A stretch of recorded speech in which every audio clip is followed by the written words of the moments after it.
Welcome to you, son of a witch. Oh, yeah. This week, we're launching a wizarding probe into two wild flash fiction stories, Okay. brimming with sorcery historical figures you might recognize, but with a twist, Right. and creatures that, well, defy imagination, really. Yeah. You shared these sources with us, and we've unearthed some truly fascinating insights for you. For sure, for sure. Prepare for a journey into history as you've never encountered it before. That's right.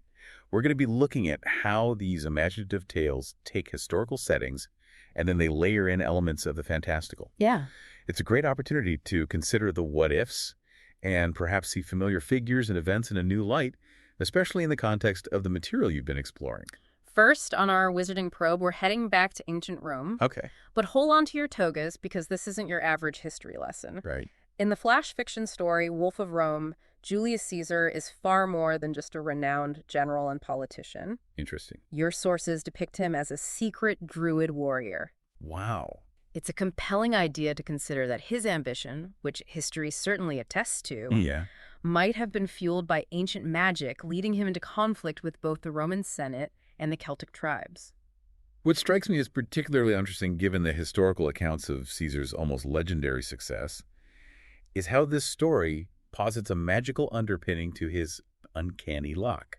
I see. You often read about his battlefield victories and strategic brilliance. Right. And this flash fiction story suggests that perhaps there was more at play, a form of ancient power guiding his hand or shielding him from harm. Ooh. It makes you wonder if those cryptic messages he sent back from Gaul Interesting. held more than just military updates. Exactly. And it gets even more intriguing when you delve into how this power is supposedly obtained. Yeah. Forget the usual Roman pantheon. This Caesar is engaging in secret forest rituals, drawing power from forgotten deities. Uh-huh.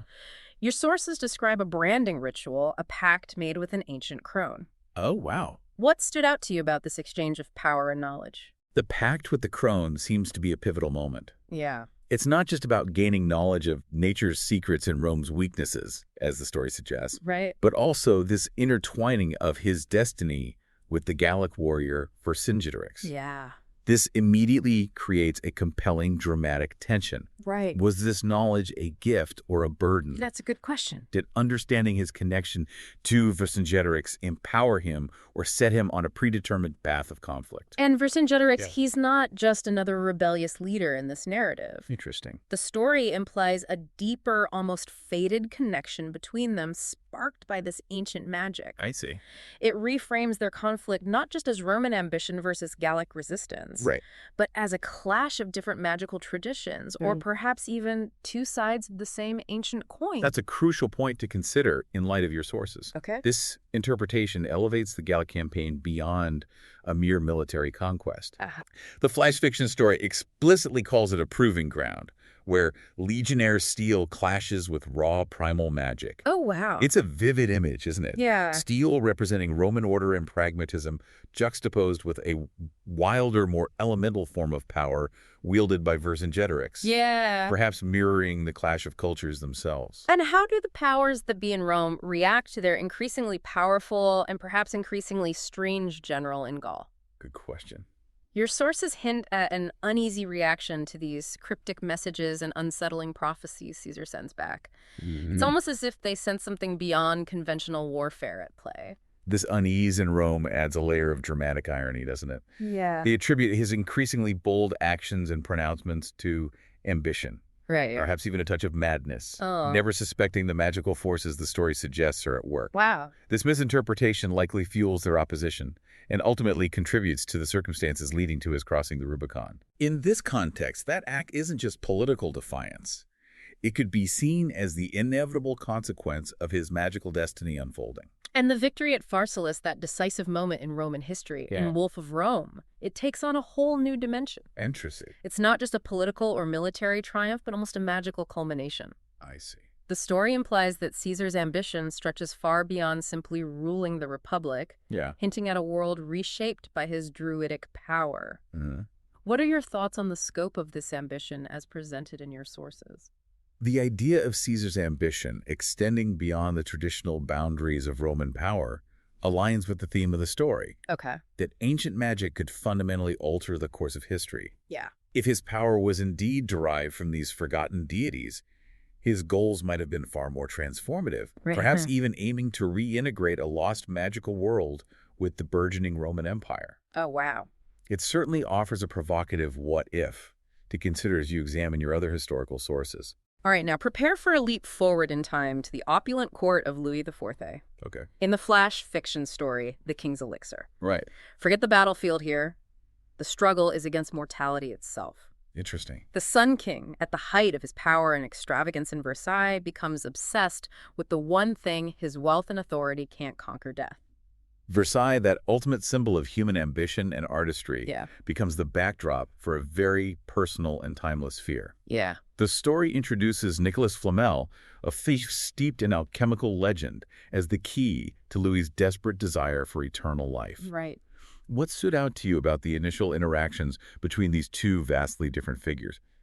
The story paints Flamel as this almost mythical figure, a Okay. relic himself, Right. which immediately creates an interesting power dynamic with the absolute monarch. I see. Louis, for all his grandeur, is humbled by the prospect of mortality and seeks out this ancient knowledge. Right. The initial effects of the elixir are described as unsettling. Louis regains his youth, but his reflection betrays a disturbing flicker of something other. It's a classic warning sign, isn't it? Yeah, Tampering with nature rarely goes smoothly. absolutely. And Flamel himself voices these concerns, Okay. warning Louis about tampering with the grand design. Right. This raises a central theme of the story, Yeah. one that resonates across many myths and legends: the potential consequences of humanity overreaching, of trying to seize powers that belong to a different order. I see. Did Louis's obsession blind him to these warnings, as often happens in such tales? It seems so. Yeah. The pivotal moment, as your sources describe, is the shattering of the crucible during one of Flamel's experiments. Oh, wow.